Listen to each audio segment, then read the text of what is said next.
Welcome back to What Do They Know podcast. Week 1 is finally here, and the guys are back to break it all down.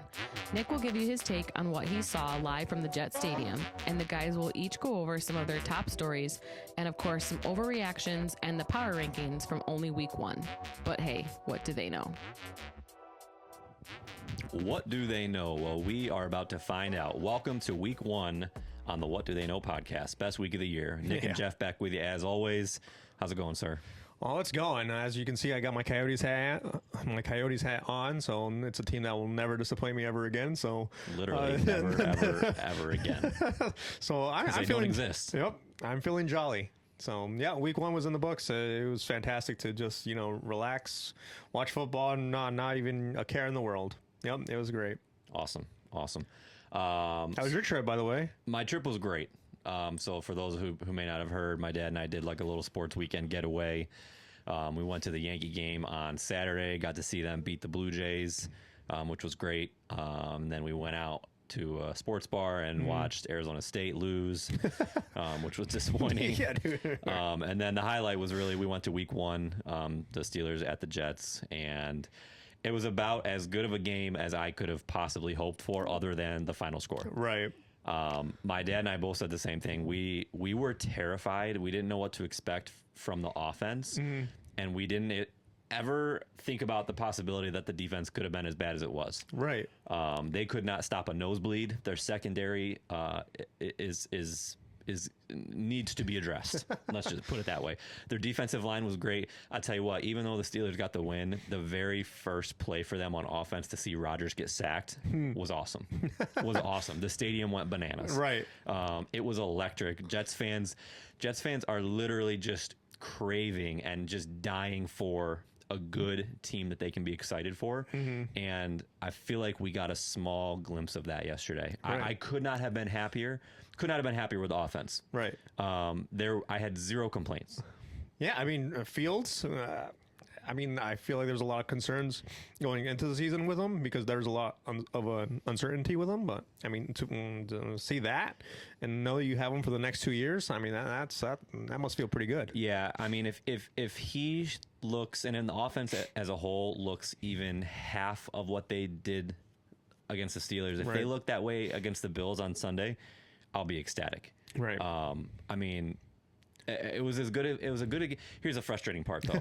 Here's the frustrating part. They dominated that game. They won every statistical category except the score. Right. Time of possession, total yards, and turnover. The one turnover that was literally the game changer when they fumbled the kickoff return in the fourth quarter.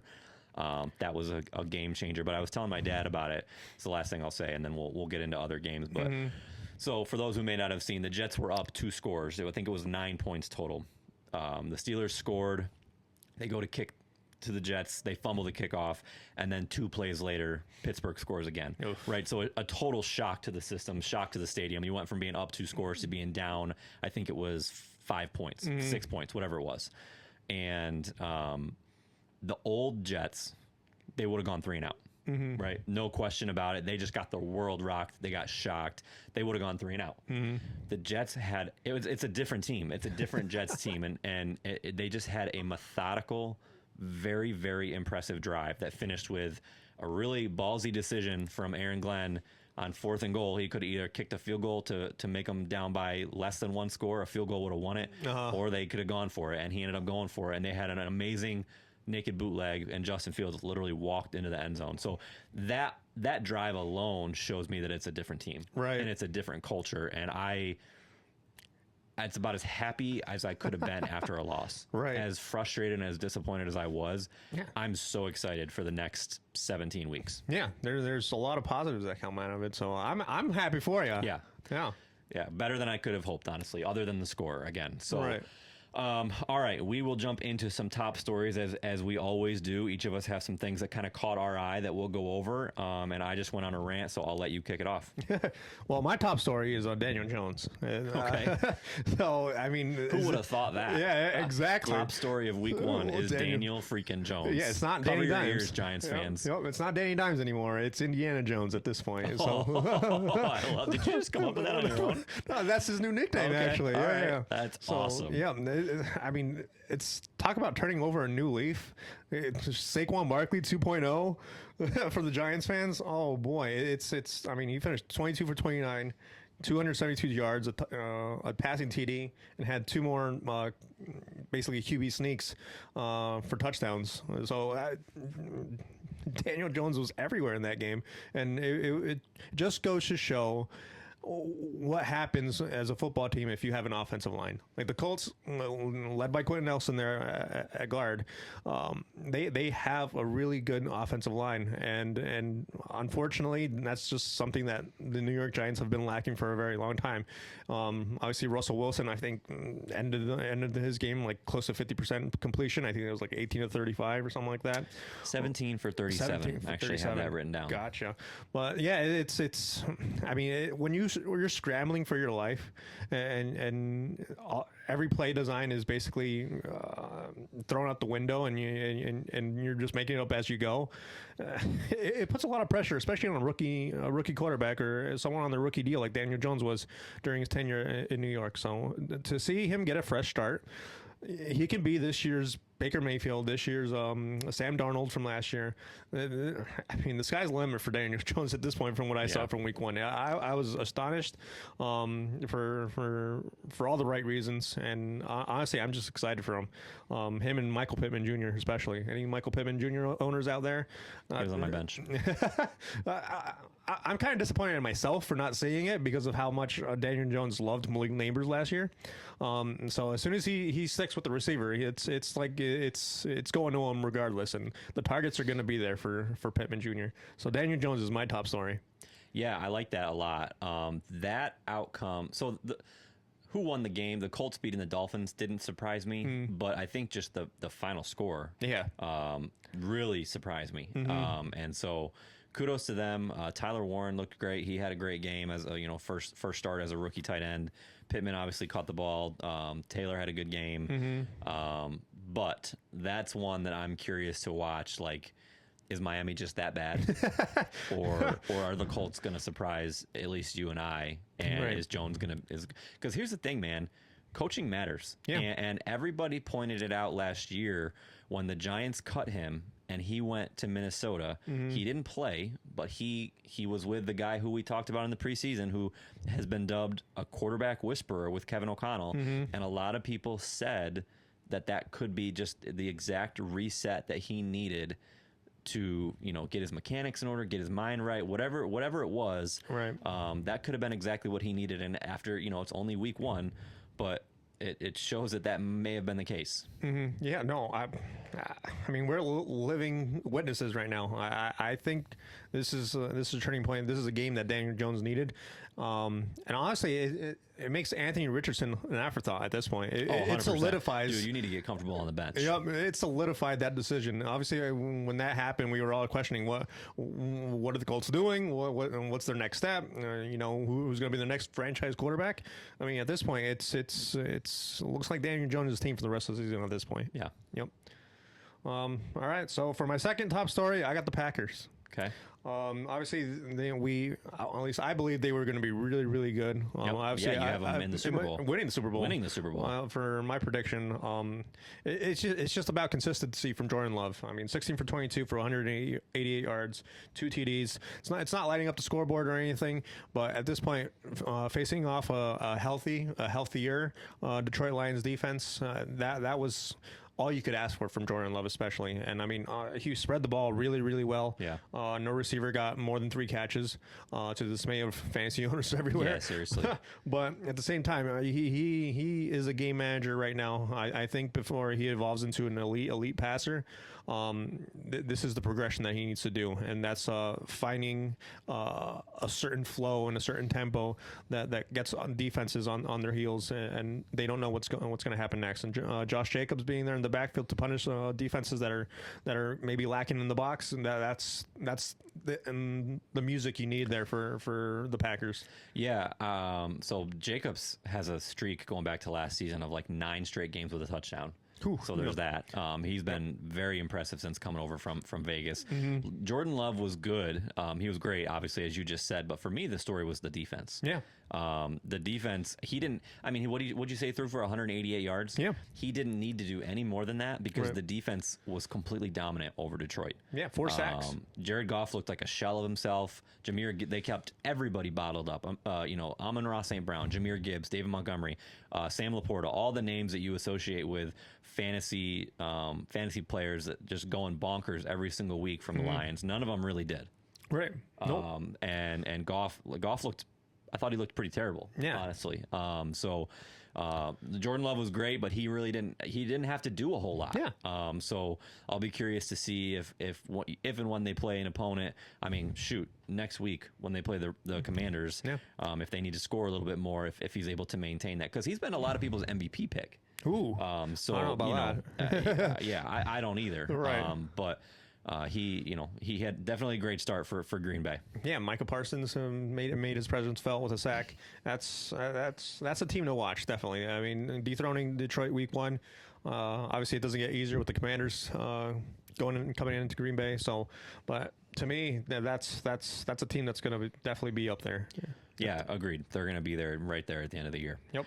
So my top story is the Buffalo Bills. So they had an amazing game last night. That I would be willing to bet a good handful of Bills fans missed. Right. Because they either turned the game off, or we saw a bunch of fans leaving last night. Right. They were down 40-25 with less than 5 minutes to go in the game. I think it was actually less than 4 minutes technically.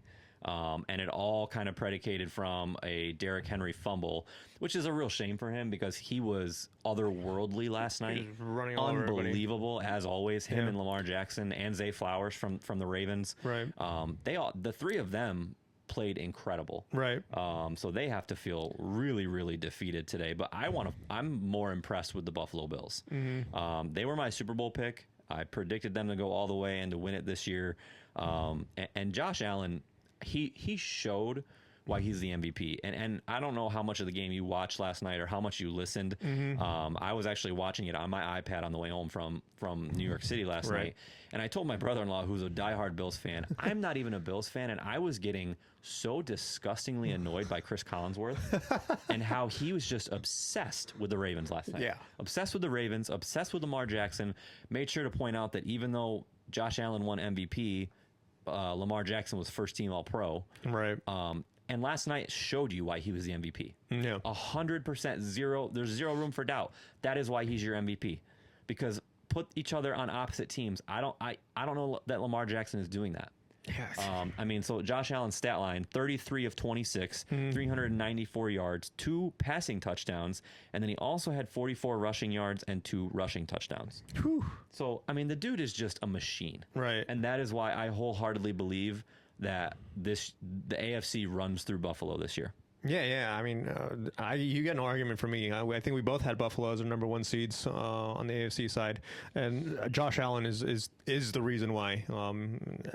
And I was talking to my buddy Steve as that game was progressing, and honestly, I went into bed and had started watching it on my phone when it was 40-25, and I was like, I think this is a wrap. And then it started happening, and I texted him. I was like, "Are you still watching?" He's like, "Yeah." And the excitement I could feel from his end is it just goes to show that you cannot count this team out at any moment. That's what I was just going to say. They're literally in every single game until the clock strikes 0. Yeah. And so it was just unbelievably impressive. And on the flip side, the Ravens do this way too much. Yeah. I can't remember the exact number, but Harbaugh has a very shocking stat of how many double-digit fourth quarter leads he's blown. That's they as a team has blown, but he's obviously been the head coach. And so I don't know what that says about the Ravens, and I don't know what their mental headspace is, because they came into this game and made it abundantly clear that this was a revenge game. Right. That they wanted this game. Right. That they were coming in with a certain type of energy, and for 3.5 quarters, they dominated, and then they let it slip away. So I don't know, as a Ravens fan and as a Ravens player, you got to be so defeated today. Yeah, as I was watching that game, I felt like the Bills had no business of winning that game until it actually happened, until that fumble happened with Derrick Henry. And I think the biggest fortune there is that they didn't have to use any timeouts before he ran that ball. If he had gone down and they called a timeout, all of a sudden the next fumble, you're down 40 seconds, and all of a sudden you're scrambling for that field goal, and who knows if you even get it off, to be honest. And so when it happened, and I saw that they still had 3 timeouts, I was like, this has a real possibility of coming true for the Buffalo Bills. However, like you said, for Baltimore, this is the one thing that they have to overcome, is these blown leads, these late meltdowns. And honestly, sometimes it can be the same can be said for Buffalo as well. So I feel like this is a common theme for both teams, where their defenses just don't hold up all the way for 4 quarters, and that usually stings them, especially when it comes to Kansas City. And that's, I don't want to say it's the same thing every year, but I mean, this game was fantastic. It's going to be one for the ages that gets talked about for a very long time. But at the same time, it's like, can you make it pay? Can you make it pay off in January when you have home field advantage, when you have that experience against Baltimore, or if you're on Baltimore's end, you know what not to do against Buffalo. You give them one turnover, all of a sudden they're putting up 14 points on you, or 2 scores. Yeah, in the blink of an eye. So to me, it's a great win. Don't get me wrong, but at the same time, the shoe could have been on the other foot. I would not have been surprised at all. Yeah. They gotta be feeling like they stole one. Right. And dude, I was so confused. Like, admittedly, I fell asleep. I didn't turn it off. I just fell asleep with like 8 minutes left. And for whatever reason, I'm not kidding you, I woke up with under 10 seconds left as Prater's getting ready to kick this field goal, saying, "What in the hell just happened? Yep. What did I miss?" Like, what? And I'm checking Twitter. Everybody's saying, "Oh my gosh, what a game! This is unbelievable!" And I'm like, "Holy smokes!" Yeah, could not believe it. Yeah. So I mean, shout out to the Bills. You know, they made me feel really good about my Super Bowl prediction. I'll just leave it right there. Yeah, they just need to build off it, really, because you can't let teams score 40 on you and dominate you the way the Ravens did all year. Yeah, and selfishly, I was really glad they won. And I'll tell you why. They play the Jets next week, and there was no way the Bills were going 0-2. Right. Zero shot. So I was really hoping that they were going to win so that the Jets would have a slight chance next week. So, that's funny. But my second top story is actually the Dallas Cowboys. So this was the very first game, seems like a year ago now, last Thursday against the Eagles. They lost the game 24-20. But this was another game similar to the Jets where I felt like the Cowboys dominated this game. Yeah. I felt like the Cowboys were the better team, and I thought that Dak Prescott was the best player on the field. I feel like if you are a Cowboys fan, with all the crap and the drama with Micah Parsons, Jerry Jones, everything that led up to week 1, for them to come out and play like they did, they are 4 drop passes away. CeeDee Lamb had 3 crucial ones. Yep. Jake Ferguson dropped a touchdown in the end zone, even though he got lit up. He did drop it, right? Yeah. It was right in his hands from winning that game. And everybody having a completely different narrative around the Cowboys and around the Eagles. So I walked away tremendously impressed with Dak. He looked like 10 pounds thinner. He was mobile. He was throwing the ball. He's putting it right on the money. And quite honestly, all things considered, I thought the defense played really well too. And I walked away being very, very impressed with Brian Schottenheimer, how he was able to get that team ready. Because, I mean, throw in Jalen Carter, throw in anything you want. The Cowboys, I felt like, were the more prepared team. Yeah, we were talking about, we watched the game together and we talked about it, how Brian Schottenheimer had everything against him. Everything. He had every excuse in the book to come out and get blown out. And lay an egg. And it didn't happen. Nope. He got those boys prepared. Obviously, there was a lot of mental and loud noises in the background because of the whole Michael Parsons thing and Jerry Jones. But Schottenheimer, created a scheme. He got those guys out to play in Philadelphia, which is a terrible place to play because it's just that fan base is rowdy. That fan base is the definition of rowdiness. And so to get those guys ready and prepared, that was something that I was impressed with. I'm with you. Dak looked like the old Dak Prescott that kind of got on the deal that he's on now. And yeah, I mean they have pieces. Javonte Williams did a really good job at running back. CeeDee Lamb needs to fix his hands. Yeah, I mean, Lamb had a great game. He had seven catches, 110 yards, Yeah. but he had 3 just brutal drops. Yep. But I mean, overall, I guess it's just the pedigree and the experience of Philadelphia that kind of led him to that win. I mean, obviously, reigning Super Bowl champs, you kind of. It almost feels like you're given 17 points right off the bat because you know how to score and how to grind out points. How to win. Yeah. Losing teams have to learn how to win. Exactly. And the Cowboys are a losing team, and the Eagles are not. Yeah, exactly. So Saquon Barkley had a great game. Jalen Hurts, he did what Jalen Hurts does. He scrambles. He found some holes to run for some first downs and stuff, and it worked out for them. Like, yeah, the Jalen Carter thing how What vital? Yeah, what an idiot! How vital is Jalen Carter to that defense? We'll see. Because I'm very curious to see how that defense looks with Jalen Carter compared to him not being there. Obviously, does it prevent Devontae Williams from having the game that he did? Maybe Dak Prescott doesn't look as comfortable in the pocket as he did. Stuff like that. But for the Cowboys side of things, yeah, they got to feel encouraged. Yeah, you got to be feeling encouraged. You're not going to finish last in the division. No, I don't. Yeah, for sure. That might go to the G-men. Yeah, but, we'll get to them in a few minutes.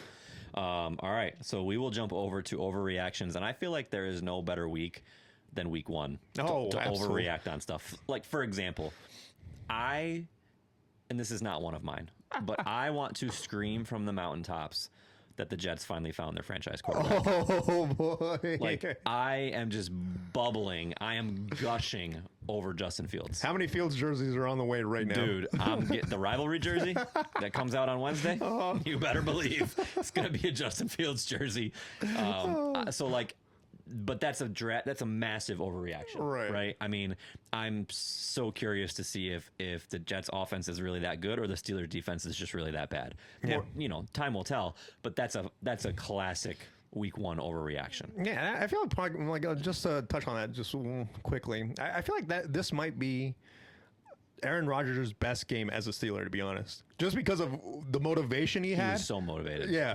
And all the background and all the stories leading up to it. I feel like this has the potential of him being his Super Bowl this year, to be honest with you. So side note, I know it's more about the Jets than it is about Aaron Rodgers. I saw a tweet in the middle of the game yesterday that made me laugh so hard because it just shows you how desperate Jets fans are for a winning team. This dude who I follow, he's just a classic follow. I think his name is NYJ Mike on Twitter. He's freaking hilarious.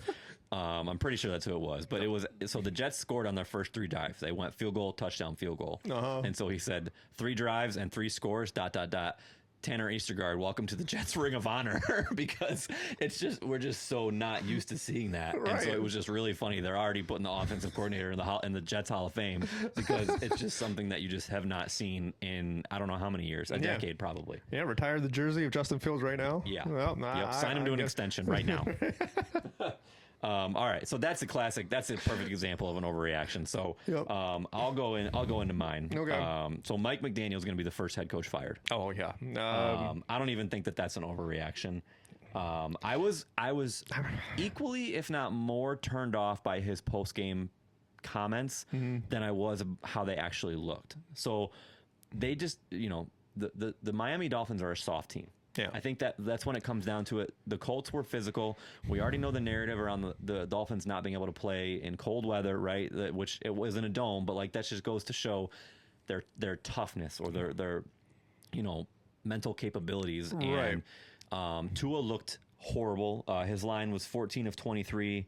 114 yards, 1 touchdown, 2 interceptions. He had a 51.7 quarterback rating, which is less than stellar. Right. But after the game, McDaniels just basically said I felt like he kind of almost put it on the players, and then he quickly corrected himself. But he said, there was a lot of prep that went into week 1, a lot of coaching. But he said, I think the guys let all the bells and whistles of week 1 get to them. And he said, but then he tried to course correct and say that that's on me to make sure that doesn't happen. But really, dude? Yeah. They let all the bells and whistles of week 1 get to them, and that's why they looked like a college team. Right. I was just so turned off by that comment, and I almost wonder, if you're a player listening to that, like, what do you think? Do you respect this guy at this point? Right. Because I feel like he went from being an offensive genius to now he just looks like Misplaced. yes, Yeah. correct. I agree with you. I mean, the only challenger I feel like in mind is Brian Daboll, to be honest with you. And I mean, That leads right into my second one. Okay. Kind of. Yeah. Well, we'll stick with Mike McDaniels for now. Like Mike McDaniels, I feel like has the actual potential of being the next Cliff Kingsbury, where you get fired or you part ways, you leave, whatever it is, and then you go to the Himalayas, take a year off, Go to an ayahuasca retreat with Aaron Rodgers. Exactly, and then you come back and you're this offensive guru again, offensive coordinator in a position that you don't have. No one's looking at you with eyes that they do as a head coach, and I feel like that would be the perfect reset for him. At this point, especially with the theatrics of like Tyreek Hill there, and I don't see Mike McDaniels even trying to contain any of that nonsense that's going on there in the locker room. I just don't, I feel like he's more of a bro than he is a coach, to be honest. 100% agree. And honestly, that's not what you want from a head coach. Yeah. And I agree with you. He should be the first coach fired. I just don't know if Brian Daboll might beat him to the punch on that one. Yeah. So my second overreaction, and this is to kind of right in line with that because Daboll's going to need to do something to keep himself from getting fired. Jackson Dart will be the week 3 starter Sunday Night Football against the Chiefs. Ooh. And here's why I say this. So the Giants did not look good yesterday, right? They lost 21-6 to the Commanders. Russell Wilson, 17 of 37, 168 yards, a 59.3 passer rating. He was their leading rusher with like 44 yards. They were horrible in the red zone. Yeah. And Daboll was already non-committal. His comments today is that he intends, which is a very odd word, he intends to start Russell Wilson week 2. Mm-hmm. So do you intend to start him or are you starting him? Right. Right? Because that to me leaves a little wiggle room. And the fact that after week 1, we're already at this point. It shouldn't happen. Like, it's just baffling to me. Yeah. And I just think there's going to be so much pressure on him to show signs of life that he's going to have to go to Jackson Dart. I just, and what better time or worse time for the rookie, for him, but Sunday Night Football, your home opener against the Chiefs. Yeah. Because if they lose to the Cowboys this week and they look as the same way they did week 1, it's not going to be good. Right. Giants fans that I hear on the radio already on Twitter, they're ready to lose it after.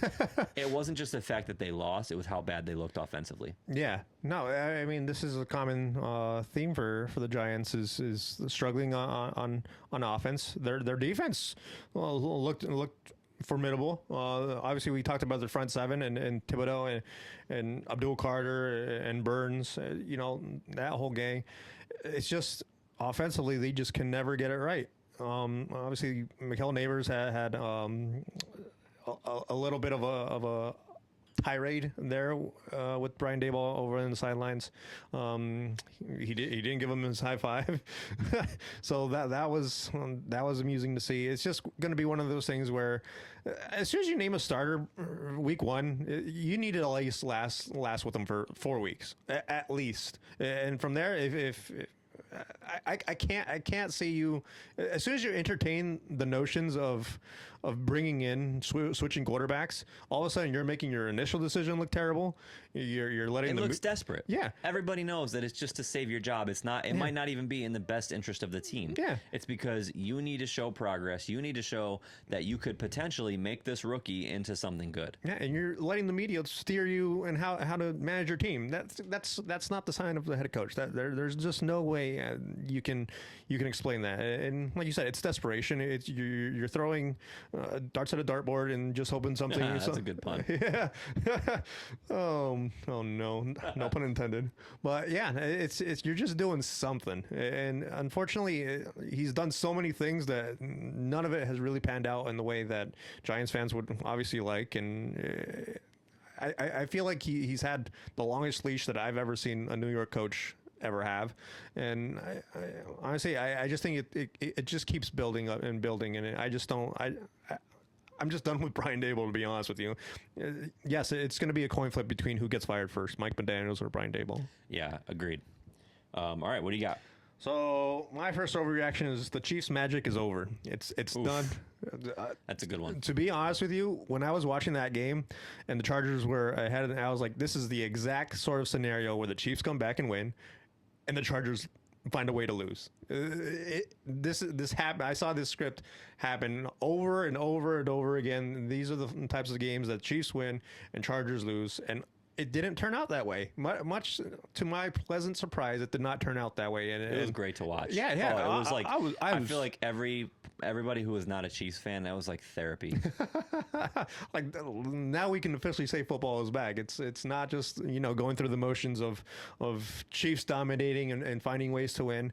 They were heavily penalized. I feel like what's their offensive tackle named Jawan Taylor? Yep. I feel like he would that always. Dude is awful. I don't know how he's still a starter. He is so bad. I feel like last year he would always jump early and they'd never call it. But now that game they were calling his false starts, and that to me was such a breath of fresh air. To be honest with you, like finally these refs are catching up on that one. But to me, Mahomes is. He still has that magic in him. Obviously, we saw that one play where he was kind of like laying horizontally against the ground and just flipped it over. I saw someone say it's basically Jameis Winston's ideas coming true. is what Patrick Mahomes is, and that made me laugh. But I mean, it's true. Mahomes has the athleticism and the intelligence as a QB to execute those plays. However, I think the lack of weapons and the lack of offensive playmakers around him is finally catching up to the Chiefs. Well, and it only got worse with losing Xavier Worthy. Yep, with a dislocated shoulder. So Travis Kelce obviously isn't getting any younger, but he's still a focal point there in that offense. He has to be. There's no one really else to turn to. Obviously Hollywood Brown had a big game, but is that a level of consistency you can rely upon? I'm not exactly sure. And yeah, I mean the defense was not as stellar as we've seen previous Chiefs defenses be. But I mean that could just be Justin Herbert being another year older, and the Chargers finally getting over that hump that I feel like they've always struggled to get over. Yeah, I was very impressed with the Chargers. Yeah. And I said I thought they were going to be really good. I picked them to finish second in the division. Mm-hmm. And I feel really good about that. Yeah. Of course, my dad waited until after the Thursday, Friday games to do his division because we always do it together. Oh, yeah. And he's telling me who he picked, and he's like, "Oh, I picked the Chargers to win the division." I'm like, "Oh, great!" After you saw him already win one, right? Good call there, buddy. So that kind of annoyed me, but yeah, I honestly thought that game was more about the Chargers than it was the Chiefs. Okay. I think that the Chargers they came out and they did what the Ravens tried to do. Right. Honestly, like a prove it game, come out and punch them in the mouth, make a statement, and they were able to finish it off. Yeah. So very impressive. Yeah. No, I agree. To me, it's definitely the AFC West is now open, and that is such a breath of fresh air to me. And can you imagine if the Chiefs lose against the Eagles week 2, which is a very real possibility, and they start 0-2? That'd be great. Yeah, unimaginable. I feel like for some NFL fans, but to us, it'd be fantastic. Yep. And then my second reaction, it kind of leads into it. Justin Herbert is the MVP. Oof. He's going to be the MVP this year. Obviously, we saw what Josh Allen does, and he makes a strong case for being back-to-back MVP.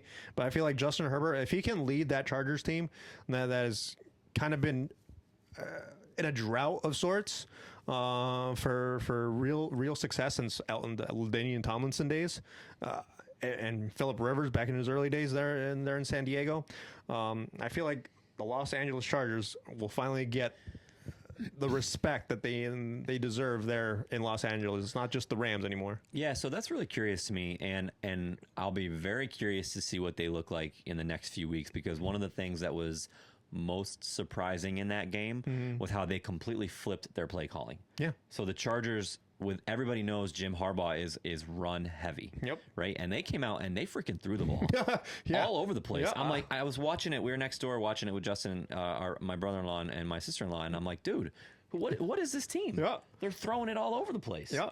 So I loved it. I loved it too, Yeah. 100%. So now, was that just to completely throw the Chiefs off, completely flip the script and show that it is a possibility, or is this the team that they're all of a sudden going to beat now? Right.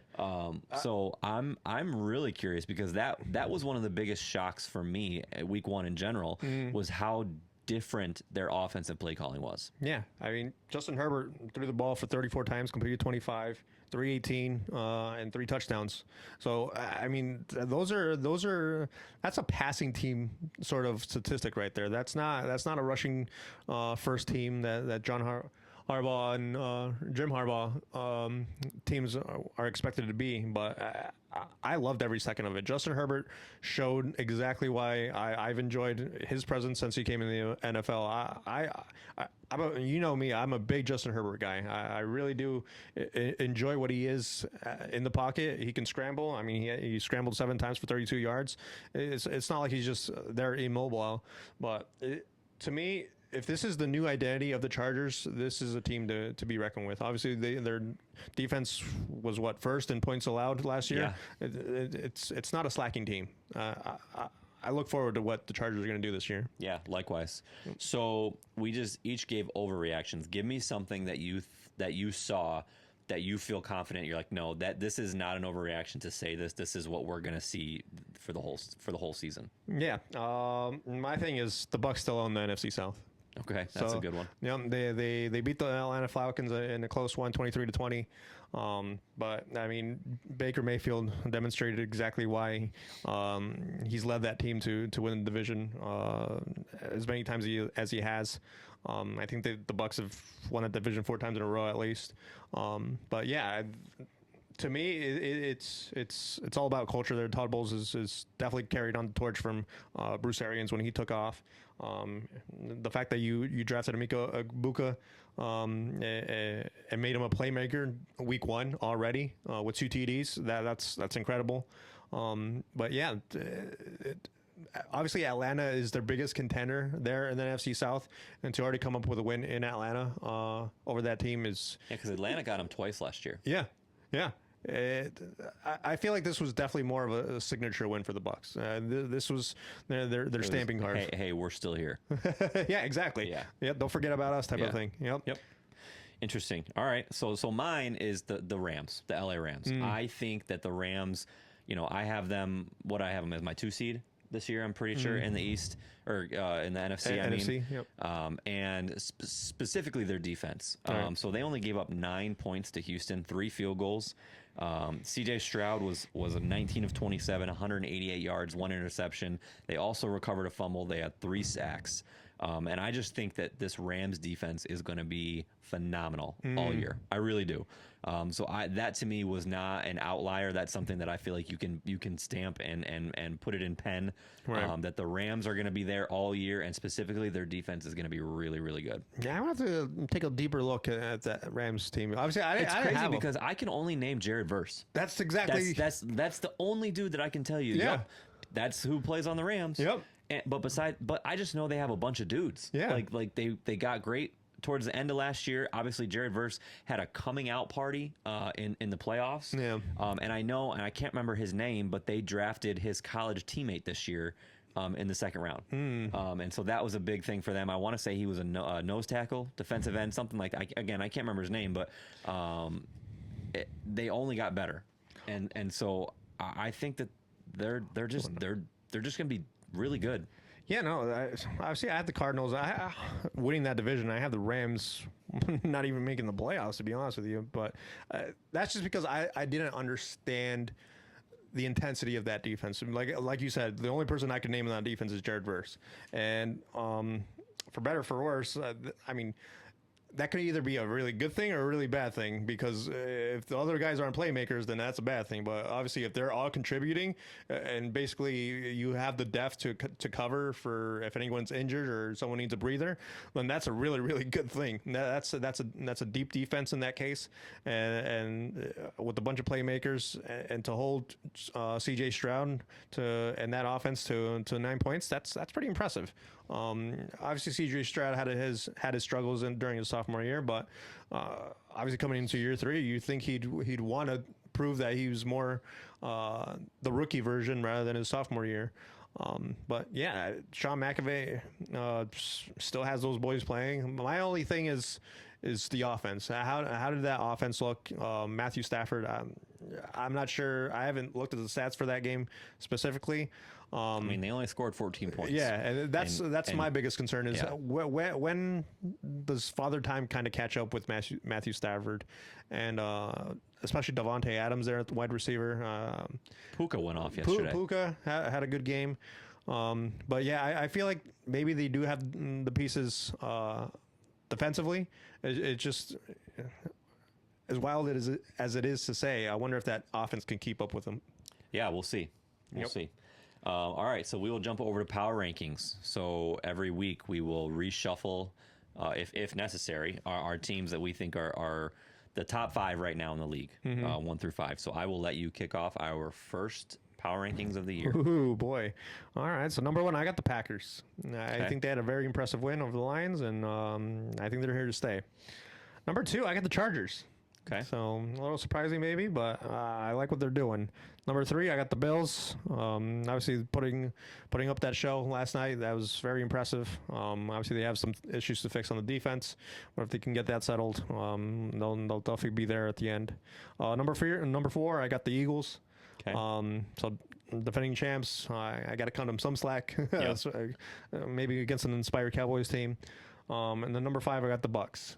So to round up the NFC. You're high on the Bucks. I like the Bucks. I really do. Baker Mayfield has made me a believer, and I'm diving into it. All right, I like it. So, number 1, I got Buffalo. Okay. I think if they, what else do we have to say?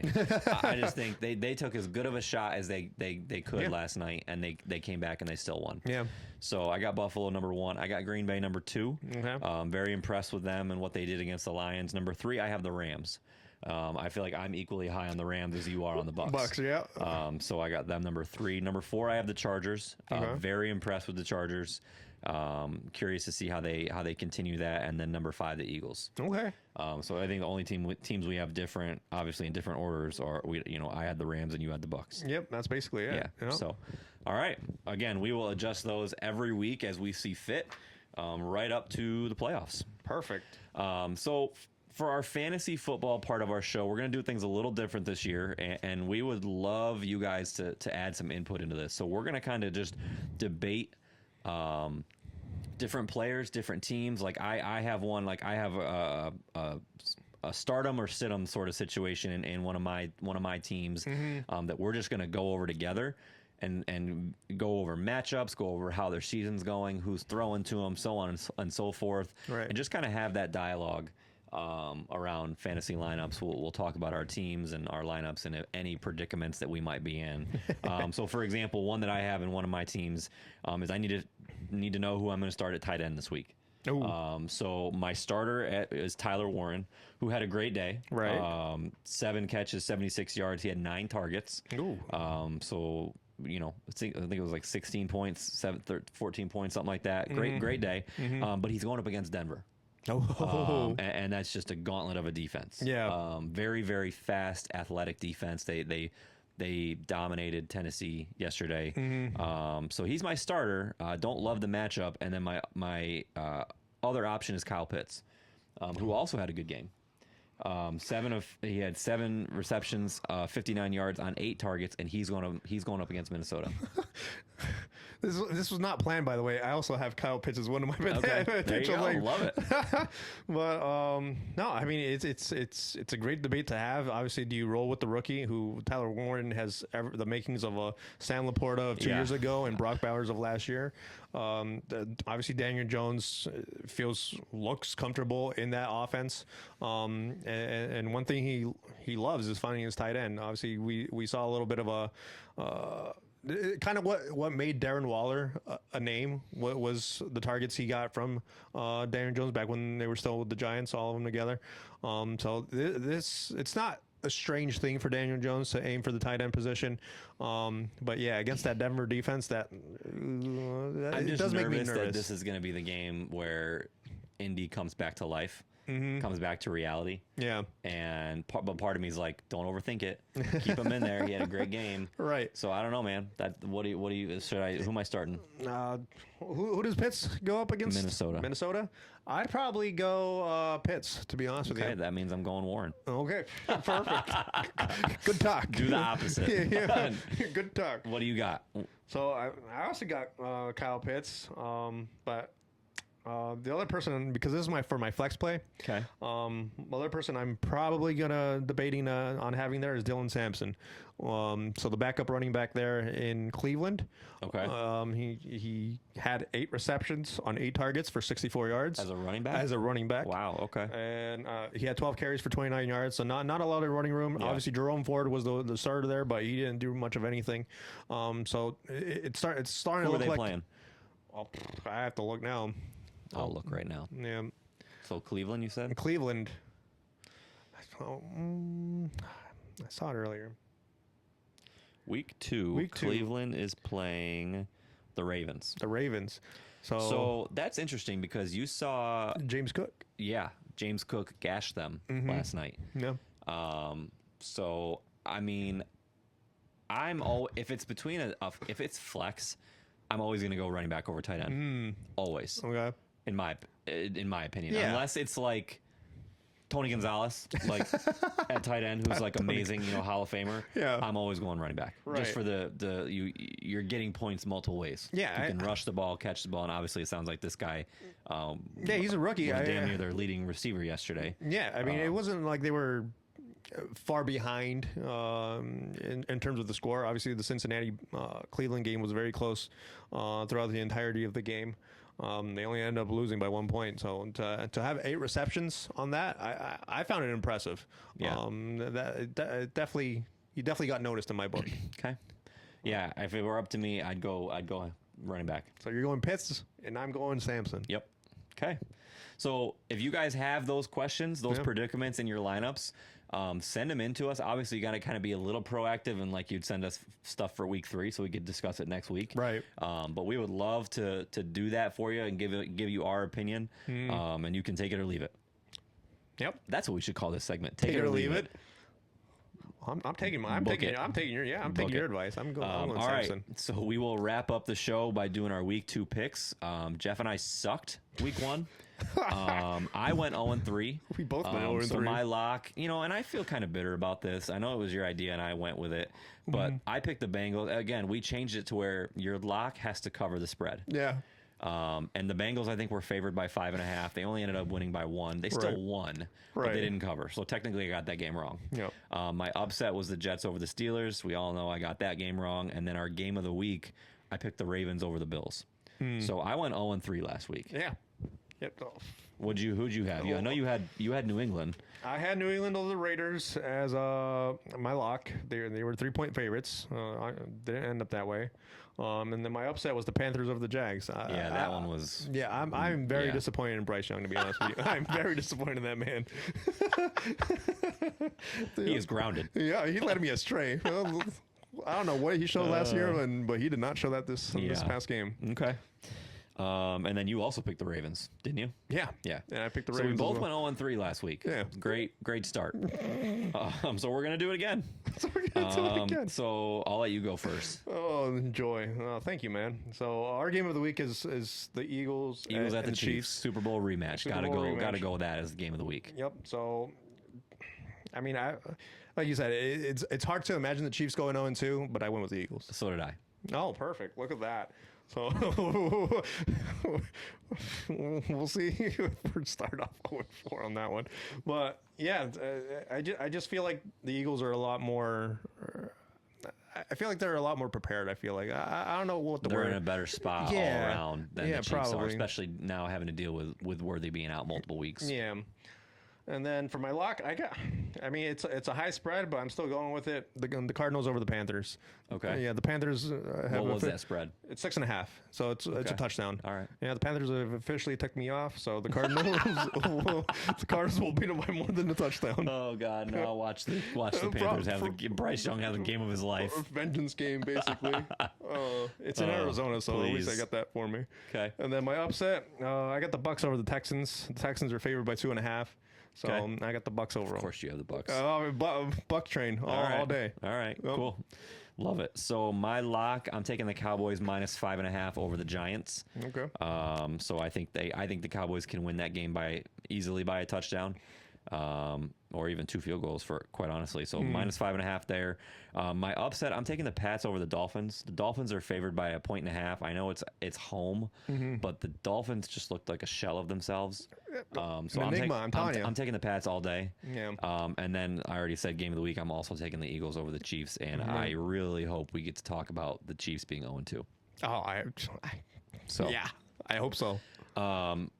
So yeah, that'll do it. Yeah, that wraps up week 1. Hope you guys enjoyed. Again, send us in any questions, any top stories, anything that you see. We're recording on Mondays now, so if you guys are watching the games on Sunday and you think that you see something that would be a great topic, send it in to us. We would love to cover it.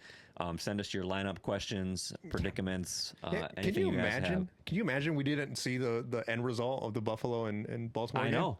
We wouldn't even be talking about it. We'd be sitting here right now, Sunday night, talking about, are the Bills washed? Yeah. Or the Ravens are the greatest team this year, #1 in the power rankings, and then the episode comes out, and you guys are like, what the freak are these idiots talking about? What do we know? Yeah, that's exactly right. That's exactly what would have happened. Last year, we would have not been able to discuss the great comeback from Buffalo last night. Yeah, that's crazy to me. So this season's already better. Yep. All right. I agree. So we will see you guys next week, and we hope you enjoyed. Yep. See you guys. We want to hear from you. Stir up some conversation or controversy and reach out to us on our social media platforms to add to the weekly conversations.